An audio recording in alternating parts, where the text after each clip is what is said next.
The opinions expressed in the video you are about to see are solely those of BoatTest.com and its test captain.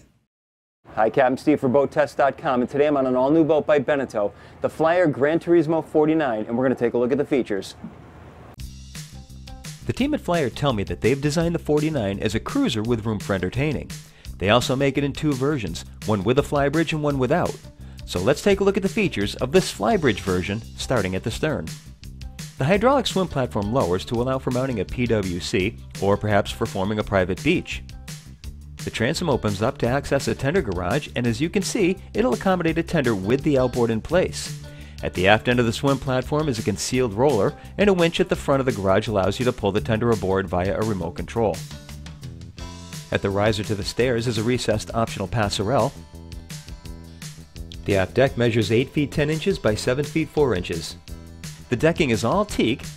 There's an optional wood table in front of a large sofa that electrically lowers to form a sun pad, and by adding a couple of deck chairs, you have dining al fresco for 8. Under the end seat is additional access to the tender garage. A bulkhead to the side houses the controls for the table, a hatch for the tender garage, the hydraulic swim platform, and the passerelle. Under the stairs leading to the flybridge is an optional entertainment center with a cockpit refrigerator below, and above, a grill and sink. Let's head up to the bridge. The safety rail around the companionway is a nice feature, and the hatch closes off the area for security and keeps any kids in the flybridge safer. There's a gutter around the closed hatch with a drain that is plumbed down and overboard. At the aft section of the flybridge, there's a J-shaped seat that converts to a sun pad. There's another wood table in the middle that's expandable for dining. In the closed position, there's a grab handle, and another surrounds the companionway for added safety. The seating continues all the way forward to the center-mounted helm, where it forms a chaise lounge. Let's head back down below. A double-wide set of glass doors opens wide enough to bring the outside in. A raised lip at the base keeps the rain from the cockpit deck outside where it belongs. Let's take a look inside. The salon has C-shaped seating to port with a cocktail table that extends to add dining capability. It also electrically rises to serve as a buffet table. And here's a nice feature. The table slides in and out on its base so that you're able to get in and out from behind and even stand behind the table. Ahead of the couch is a small workstation that I would add an LED and a gooseneck to so I could use it as a chart table. To starboard is a credenza. The surface is flat, but resist adding items to it as it conceals a lift for the flat screen TV. The Bose speakers are above, and on the side are the stereo, light switches, and climate controls. Instead of the usual teak and holly sole, there's carpeting over laminate, so it's much more user-friendly. You can actually walk on it, but since it's white and I don't own the boat, I politely remove my shoes. Notice the subtle accent lighting under the credenza. These are the little details that Beneteau adds. The overhead is 6 feet 5 inches, increasing as you move forward to go behind the helm. The access to the lower decks is open and airy, allowing a lot of natural light from the salon to enter the deck below.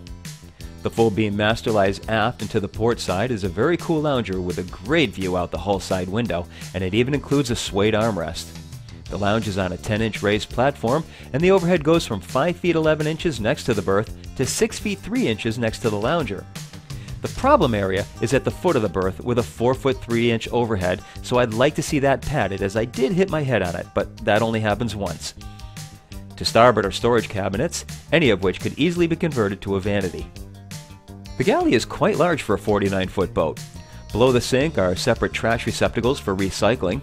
Just to the left is a clever storage area that reveals a secondary storage rack when the first is pulled out.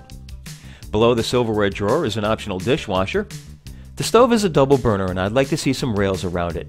I like that there's storage behind for small items like condiments and an opening port light for ventilation. There's plenty of counter space and a double basin stainless sink. The cabinets above the port lights are deep enough for full-size plates, and the microwave is stored above. There are two attractive wood panels, one housing a slide-out storage rack, the other conceals a full-size fridge. And I like how the cabinets have locks and handles. Everyone else just has you pulling on the lock buttons, which is awkward. Across from the Galley is L-shaped leather seating with deep storage above and even more storage below and open shelves. Under the stairs is storage that can accommodate the optional washer-dryer. The main circuit breakers are here as well as the air conditioning compressor.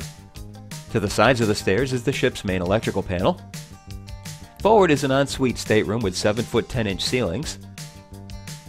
The forward stateroom features an island queen berth accessible from both sides via 2 steps, so there's no climbing into bed. There's a large recessed storage area with a shelf, and below is a smaller shelf. I very much like the hull windows with opening port lights just behind.